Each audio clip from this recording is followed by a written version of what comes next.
পরীক্ষায় ভালো নাম্বার আনতে গেলে যেটা সবথেকে দরকার সেটা হচ্ছে রিভিশন করা। আজকের পুরো ভ্লগটাই কিন্তু রিভিশনের উপর বানিয়েছি। সো হাই এভরিওয়ান, আমি কোয়েল। আমার আরেকটা ভিডিওতে তোমাদের জানাই অনেক ওয়েলকাম। আজকে ছিল সরস্বতী পূজার পরের দিন, মানে মঙ্গলবার। সকালবেলা ঘুম থেকে উঠে আগে বিছানাটা গুছিয়ে নিচ্ছিলাম। আর যেহেতু আজকে পড়ার কোনো প্ল্যান ছিল না, সেজন্য কিন্তু আজকে অনেক দিন পর একটু বেলা করে উঠেছিলাম। আসলে আমরা না সরস্বতী পুজোর পরের দিন যে বই পাতি সেটা ওঠানো হয় না, সেজন্য প্রতি বছরই দুদিনই পড়ি না।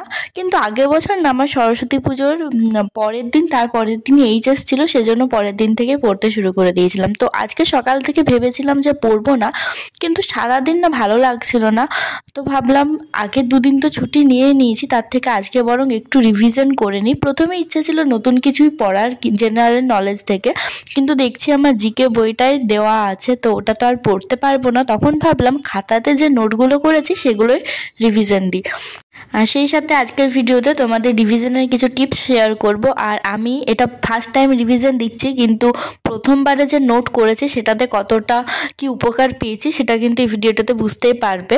আমি লাস্টে বলবো নোট করার পর রিভিশনের সময় আমাকে কতটুকু পড়তে হয়েছিল। তো আজকে না একটু চিপস খেয়েছিলাম, দেখো 10 টাকা দিয়ে 1 প্যাকেট হাওয়া কিনে এনেছিলাম, তার মধ্যে দেখছি 2-1টা চিপসও দিয়ে। যাই হোক, তো রিভিশন দিতে স্টার্ট করেছিলাম। আর আজকে না আমি পড়তে বসেছিলাম রাত 10টা থেকে, খাওয়া দাওয়ার পর। সেসব কিছু আর তুলতে পারিনি, কারণ আজকে আমার ভ্লগ বানাবার কোনো প্ল্যানিং সেরকম ছিল না। ভেবেছিলাম সকাল থেকে যা তুলবো সেটা পরের দিন ভ্লগে দিয়ে দেবো। তো দেখো, আমি তো জিকে পড়া জাস্ট শুরু করেছি, সবে সবে হলো, এই 3-4 দিনের মতো পড়েছি। আধুনিক ভারত থেকে স্টার্ট করেছি। সিপাহী বিদ্রোহটা কমপ্লিট করেছি, সেই সাথে যে সামাজিক এবং সংস্কৃতির উত্থান আছে, ভাইসরয়, তার সাথে কয়েকটা সাঁওতাল বিদ্রোহ, আঞ্চলিক বিদ্রোহ, সেগুলো হয়েছে। তো পুরোটাই আজকে রিভিশন দিয়েছিলাম, অনেক টাইম লেগে গেছিলো।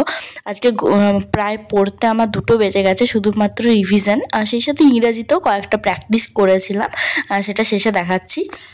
তো এগুলো আমি সমস্তটাই নোট করেছিলাম বই থেকে, আর শেষের দিকে কয়েকটা এমসিকিউ লিখেছিলাম ইউটিউব থেকে। তো আমি যখন লিখি তখন একটু বুঝে বুঝে লিখেছিলাম, সেজন্য এখন যখন পড়ছি দেখছি পুরোটা কিন্তু দেখে দেখে পড়তে হচ্ছে না, মানে একটা লাইন পড়ার আগেই কিন্তু মনে থেকে যাচ্ছে কোনটা কি। আর তাছাড়া বরাবরই আমার কিন্তু ইতিহাসে একটু বেশি মনে থাকে, সেজন্য হয়তো বেশি কষ্ট করতে হচ্ছে না। জাস্ট একবার লিখেছি কিন্তু প্রায় অনেকটাই মনে আছে, মানে একবারের বেশি দুবার পড়তে হচ্ছে না। তো দেখছি ইতিহাসটা মোটামুটি ঠিকই আপাতত হচ্ছে, পরে দেখি কোনটা কি হয়। আসলে আমি জাস্ট সবে সবে শুরু করেছি, জাস্ট সিলেবাস সম্পর্কে যে পরীক্ষাগুলো দেব একটু আইডিয়া করেছি। দেখছি আধুনিক ভারত থেকে বেশি আসে, তো প্রথমে আধুনিক ভারতটা দিয়ে স্টার্ট করলাম। এরপর কিন্তু জিএস, স্ট্যাটিক জিকেটা আমাকে শুরু করতে হবে। তার জন্য একটা ভালো বাংলা রাইটারের কোনো বই কিনবো, আর একটা আলাদা খাতাও করতে হবে। কোন বইটা কিনবো আমি কিন্তু কনফিউজ হয়ে আছি। যদি কেউ কোনো স্ট্যাটিক জিকের বই কিনেছো আমাকে একটু কমেন্টে জানিও, তাহলে বুঝতে পারবো। আসলে ইউটিউবে যতগুলো ভিডিও দেখছি সমস্তটাই অন্য অন্য বলা আছে, আমি নিজে কনফিউজ হয়ে যাচ্ছি কোনটা পড়তে হবে। সেই সাথে আবার কারেন্ট অ্যাফেয়ার্সেরও একটা বই কিনতে হবে 2023-এর, তো ওগুলো আস্তে আস্তে নেব। আর এইভাবে নোট বানিয়ে বানিয়ে লিখে কিন্তু বেশ সুবিধাও হচ্ছে, বইয়ের থেকে নোটেরটা কিন্তু বেশ বেশি মনে থাকছে। আর আজকে ভেবেছিলাম লাইফ সায়েন্সটাও দেখি পড়বো, কিন্তু আমার লাইফ সায়েন্সটাও না ওই পুজোর সময়তে দেওয়া আছে, যেটা কালকে তোলা হবে। তো এই খাতাটা একদম প্রথম থেকে রিভিশন দিয়েছি। এই এমসিকিউগুলো কিন্তু আমি আগেই লিখেছি, মানে 2024-এ। কখন লিখেছিলাম ঠিক এইচএস দেওয়ার পর যে টাইমটা ছিল তখন লিখেছিলাম, বাট তখন আর এটা নিয়ে এগোইনি। তখন আলাদা ভাবলাম এই নেম যে নেমটাই শুধু দিই, বাকিগুলোর জন্য পড়বো না। তো সেগুলো একটু পড়ে নিয়েছিলাম। ওগুলো না আমার এখন মনে নেই কোন চ্যানেল থেকে কি লিখেছিলাম, কিন্তু দেখলাম না বেশ ভালো ভালোই কিন্তু কোয়েশ্চেনগুলো আছে।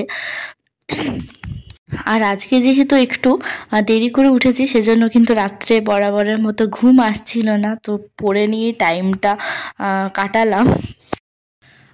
হাই, আজকে ভিডিওটা এখন এডিট করছিলাম। আজকে খুব ছোট্ট একটা ব্লগ শেয়ার করছি, একটা রিভিশনের পুরোটাই। প্রায় 10টা থেকে এখন 2টো বাজে, এতক্ষণ পর্যন্ত শুধু রিভিশন দিয়েছি। রিভিশন বলতে শুধু নর্মাল পড়েছি, সেই সাথে ইংরাজি সাবজেক্ট ভার্ব এগ্রিমেন্টে প্র্যাকটিস করেছি। সেটা তোলা হলো না, আমার বইতেই সব ওঠানো হয়ে গেছে। জাস্ট ভিডিওর এন্ডিংটা করে ঘুমাবো। আর এত পরিমাণ কাশি হয়ে গেছে, আর যত রাত হচ্ছে তত না একটু বেশি এখন আমার কাশি কাশি লাগছে। আজ ভিডিওটা এডিটের সময় আমাকে এত কষ্ট করতে হয়েছে, এখনও যখন নর্মাল কথা বলছি বারে বারে অফ করতে হচ্ছে, একবার কাশছি তারপর আবার করছি। রাত হয়ে গেছে প্রচুর, অনেক দিন পর না আবার রাত 2টো পর্যন্ত পড়লাম। আর এখনও ঘুম আসছে না, কারণ আজ উঠেছি 9:30টার সময়। অনেক দিন পর 9:30টায় উঠলাম, আবার রাত জেগে আছি। আর যাই হোক, ভিডিওটা আজকে এখানেই শেষ করছি। আর ভিডিও শেষে একটা মিষ্টি বোনের নাম নিয়ে আজকে ভিডিওটা শেষ করি। মারিয়া আমাকে প্রায় কমেন্ট করে, ছোট্ট বোন ক্লাস 4-এ পড়ে। তোমাকে অনেক থ্যাংক ইউ আমার ভিডিও দেখার জন্য। খুব ভালো থেকো, ভালো করে পড়াশোনা করো। তো ভিডিওটা আজকে এখানেই শেষ করছি। সবাই খুব ভালো থেকো, সুস্থ থেকো। বাই, দেখার জন্য একটা ভিডিওতে। Good night.